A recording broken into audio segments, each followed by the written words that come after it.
Kagekid Creative presents Kagekid's Kitchen, Kagekid's Kitchen, Kagekid's Kitchen, Kagekid's Kitchen, Kagekid's Kitchen, Kagekid's Kitchen.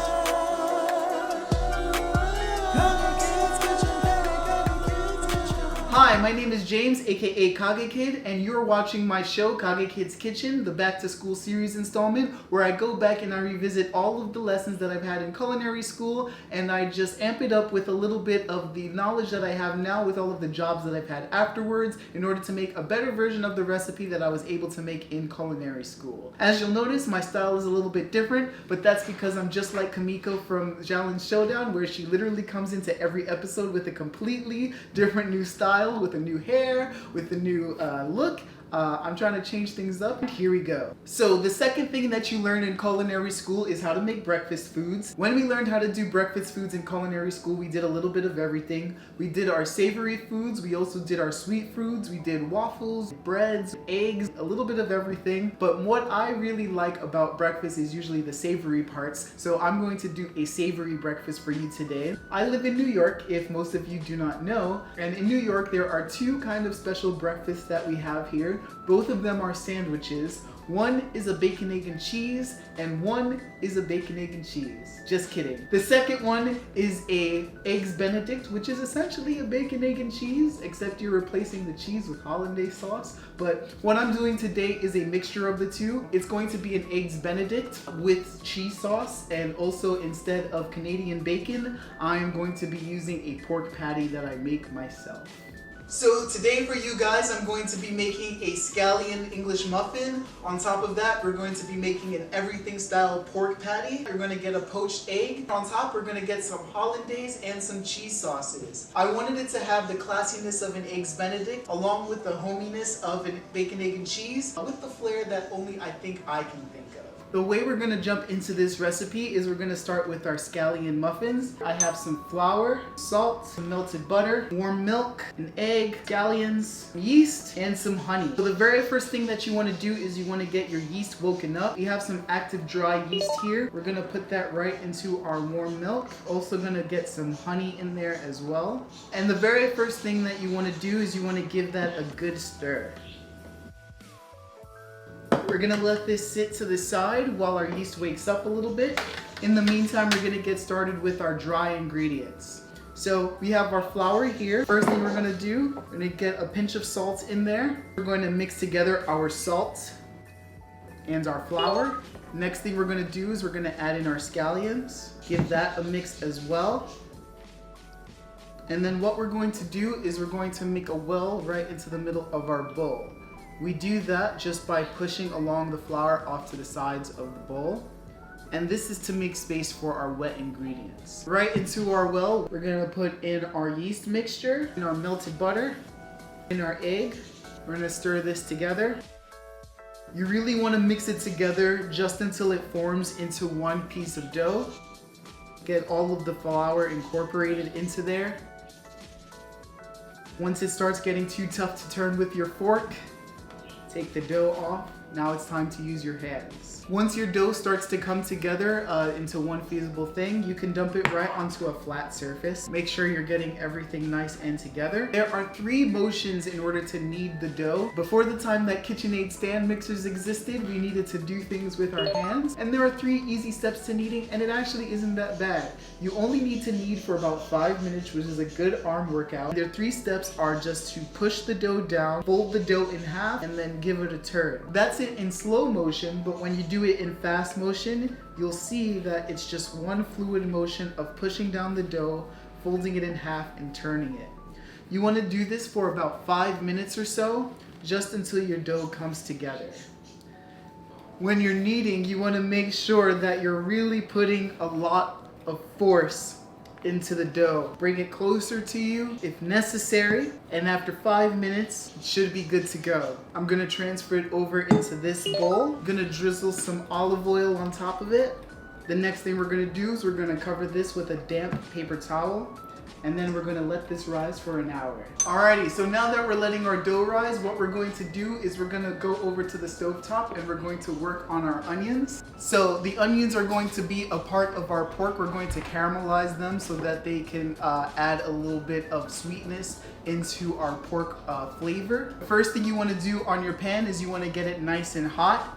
Add in some olive oil and 2 tablespoons of butter and let that melt right onto the pan. Once your butter has melted, the next thing you're going to do is you're gonna add in your onions and your garlic into the pan. And you wanna make sure that you are cooking your onions and your garlic until your onions are translucent and your garlic has cooked down a little bit. You wanna make sure that there's enough fat from the butter and the oil getting over your onions and your garlic so that it's cooking evenly.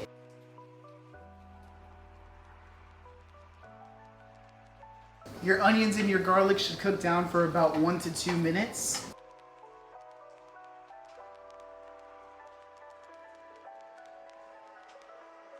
Once your onions have turned translucent, the next thing you're going to do, you're gonna add in a pinch of salt. We're gonna add in some honey. Onions can caramelize on their own, but the honey adds a little bit of speed to the process with its own sugars. I'm also going to add in some hickory liquid smoke as well.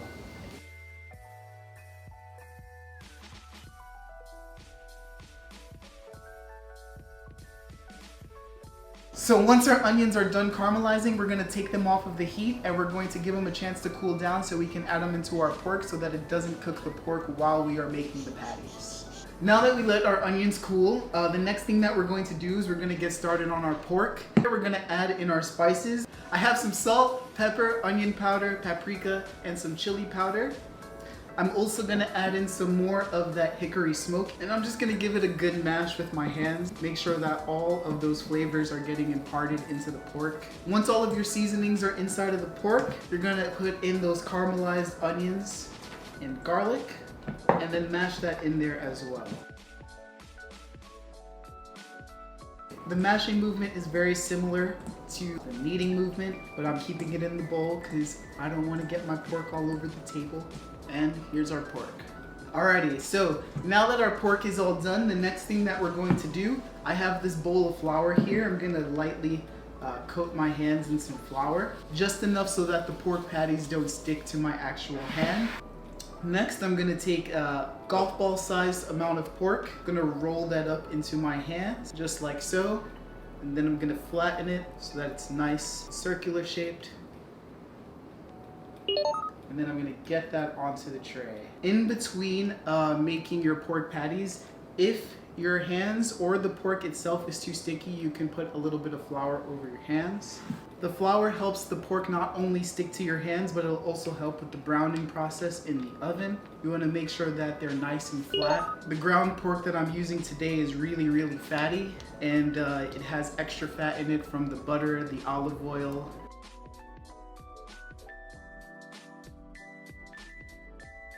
Alrighty, so now that our pork patties are done, what I'm going to do is I'm going to take them over right into the oven, and I'm going to let those warm up for about 5 minutes. While we wait for our pork to come out of the oven, our dough has risen a little bit from where we left it last. We're going to cut it into 8 equal pieces so that they can continue to proof on this tray. You want to cut it down the middle, cut those pieces right in half as well. I'm going to take those pieces and also cut them in half so that you have 8 pieces across the board. Then you're going to take one of your pieces, and what you want to do is bring, if you think about the triangles as edges, you're just bringing those edges into the middle over and over and over again till you get a nice circle piece like so. I'm going to place them right on a tray here and do that for the rest of them.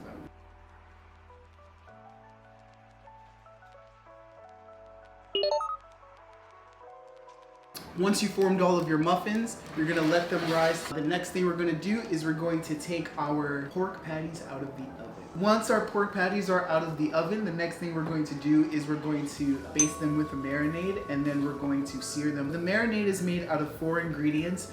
We have some ketchup here, orange juice, more of that hickory smoke flavor, and we also have some vinegar. Right into the ketchup, we're gonna put in our vinegar, orange juice, and our hickory smoke. I'm gonna give that a stir, and then what you wanna do is just brush the top of all of these with that marinade. We're also going to repeat the same thing on the opposite side.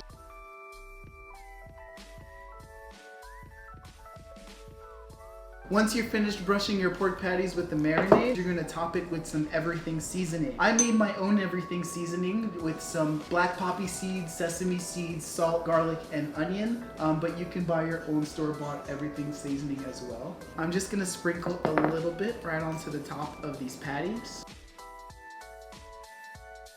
And then we're gonna bring them right over to the stove. We're gonna start cooking our pork patties. The first thing that you wanna do is get your oven nice and hot. Place some pork patties right over some olive oil. We're gonna place them everything side down first, so that side can get cooking. Before we flip them, we're gonna put some more of that everything seasoning on the other side, and then we're going to flip them. You really want the sear to get nice and golden brown on either side. Once your pork patties are done cooking, you're gonna leave them off to cool, and then we're gonna get started on our cheese sauce and our hollandaise sauce.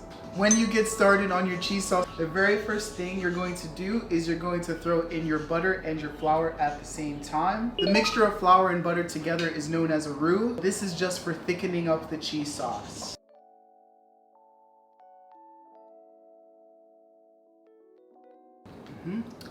Once your roux is combined, the next thing you're going to do is add in your milk.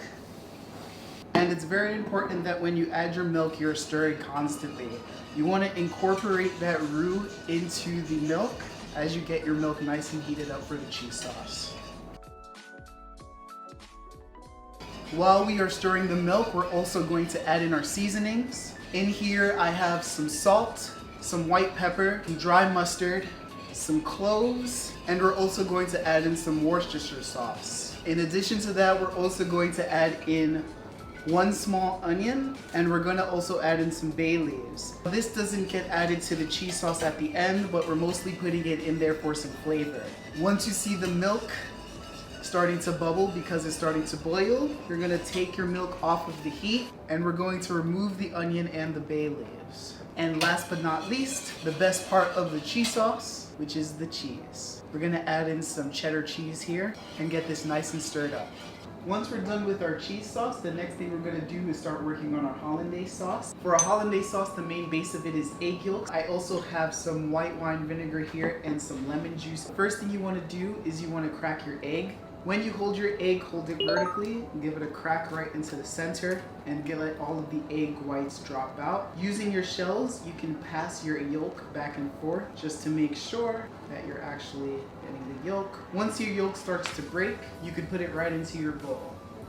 Once you get all of your egg yolks into the bowl, put in your lemon juice, your vinegar, and you're gonna give it a quick whisk. You just want these ingredients to be incorporated together, and then we'll get it ready for the double boiler. We're gonna move over to the double boiler over here. We're gonna put our bowl right over the boiling water, and the entire time we're going to continue whisking. While we are whisking our egg mixture, we're also going to start pouring in our melted butter as well.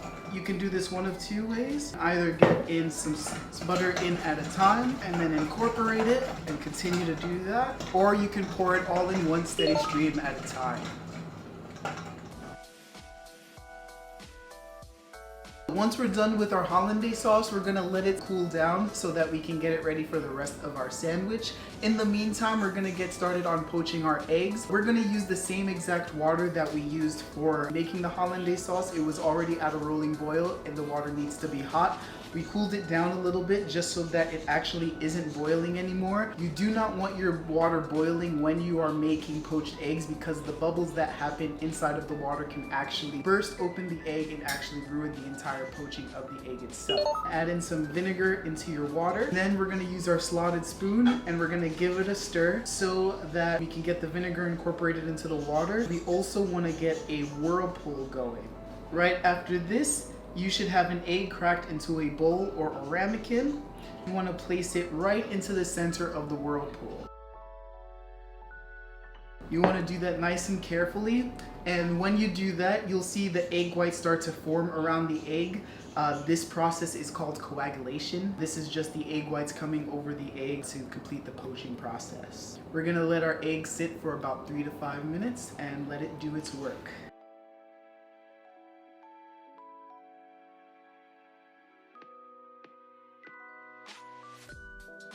Once your egg has finished poaching, you want to carefully grab it out with a slotted spoon. You want all of the moisture to get out, and then you're going to leave it right over here to dry.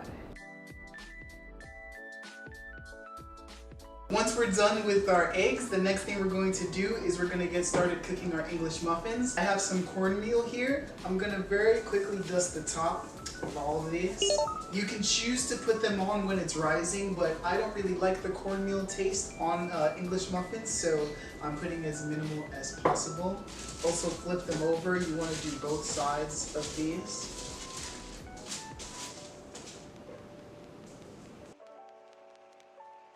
And then we're gonna cook them right on the stove top.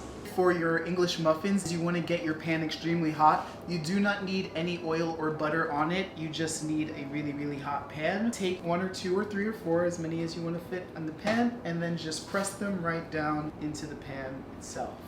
You're going to do each side for about 3 to 4 minutes or until they're golden brown. Now that we have everything done, the next thing that we're going to do is assemble the sandwich. We're going to start with one of our English muffin. You don't want to cut this open with a knife. You want to use 2 forks. Go right down the middle of it. And you don't even need to tear it apart. You kind of just need to poke holes in it as you continue going around. I like to put the fork teeth right in between each other as I go around. And once you get back to your start, it basically falls apart on its own. The next thing that you're gonna do, take one of your pork patties, place it right on top. Boom. Carefully take one of your poached eggs, place it right on top of the sandwich. Next, we're gonna top it with a bit of the cheese sauce and the hollandaise sauce. We're gonna add a little bit of salt, Italian seasoning, and then we're gonna end it with some crushed red pepper flakes. And with that, it is now time to eat.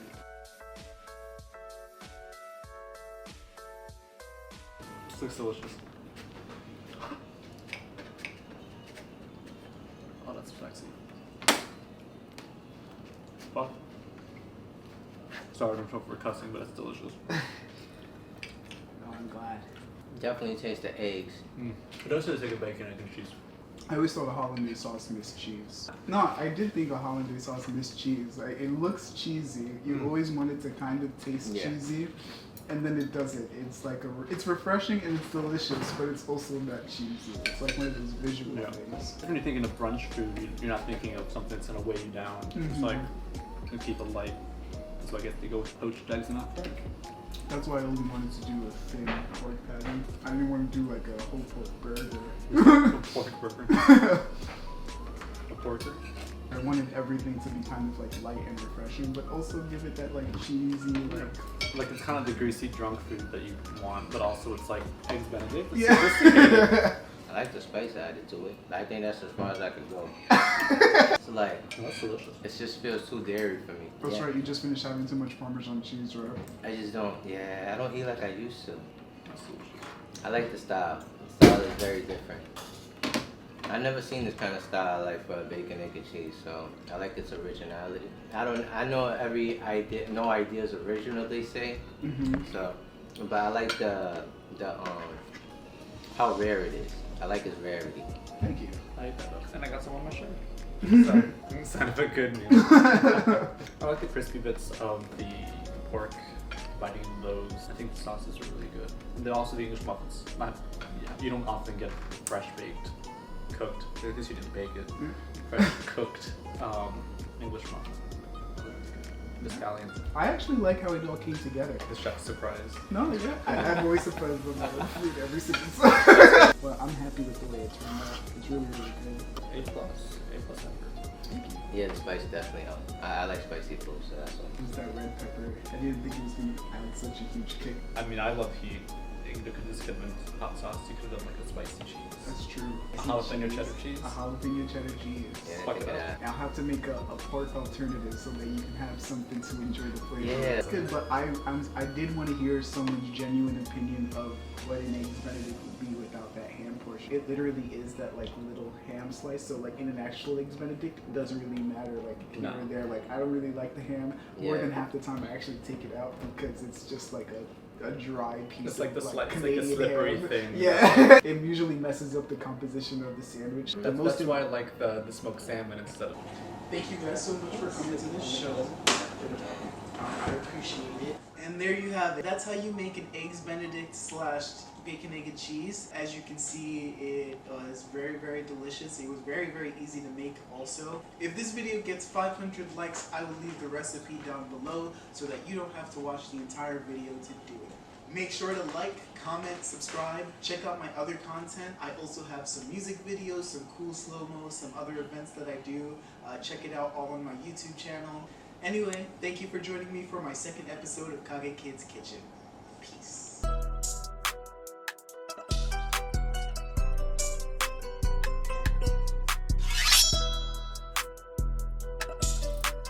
Kagekid's Kitchen, Kagekid's Kitchen. Kagekid's Kitchen,